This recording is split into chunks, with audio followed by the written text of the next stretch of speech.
The forest stretched endlessly before Kyle, a dense labyrinth of towering pines and twisted oaks. He had been hiking for hours, seeking solace in the quiet of nature. But as the sun dipped below the horizon, a heavy silence settled over him, growing oppressive with every step. The air was thick with the scent of damp earth and decaying leaves.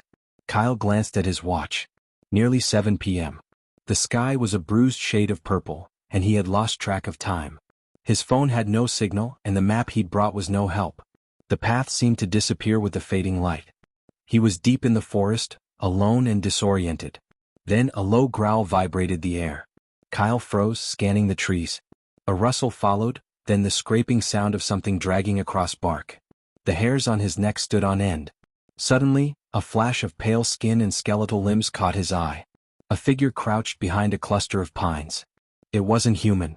Its head was too large for its thin body, and its eyes were black voids, unnaturally wide. The skin was stretched tight over bones, sickly gray. Its mouth hung open, revealing rows of jagged teeth. Fear shot through him. He tried to run, but his legs refused to move. The creature turned its head slowly, locking its gaze onto him with a chilling intensity. His breath quickened, and he fumbled for his flashlight, hands trembling. The beam of light sliced through the dark, illuminating the creature's gaunt features. Its limbs stretched unnaturally long as it crawled toward him, moving with eerie speed.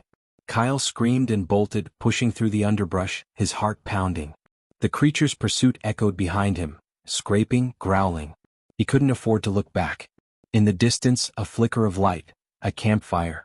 He focused on it, the last shred of hope. But then the ground gave way beneath him, and he tumbled into darkness. His body crashed into something soft, then hard, before he hit the ground with a sickening thud. Dazed, he tried to push himself up, but his limbs felt heavy. Then the scraping sound came again. Closer.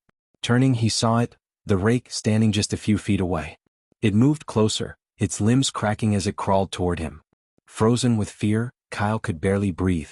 The creature's mouth opened wide as it took another step forward. But just as it lunged, the world around him warped. A distant scream reverberated through his skull. The ground trembled. Everything went still. Then, with a bone-shattering crack, the creature froze mid-lunge.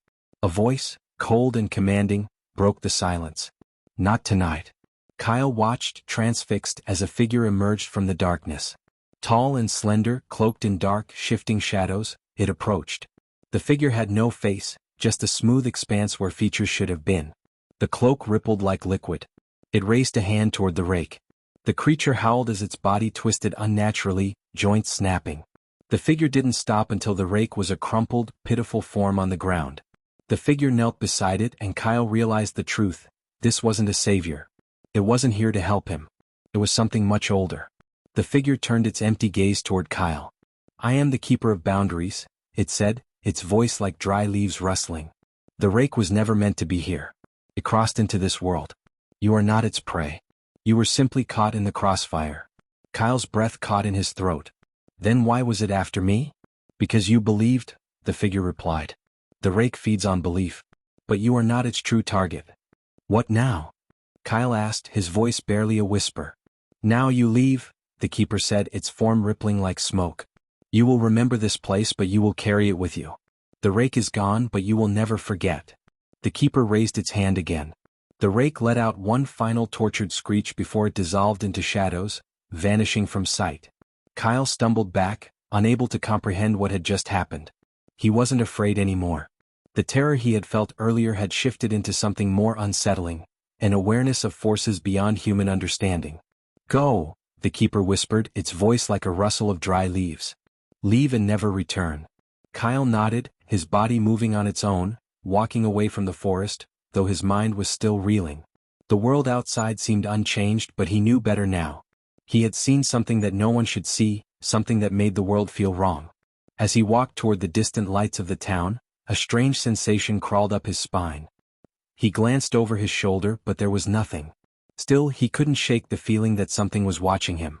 The rake was gone, but not all of it. It never truly leaves.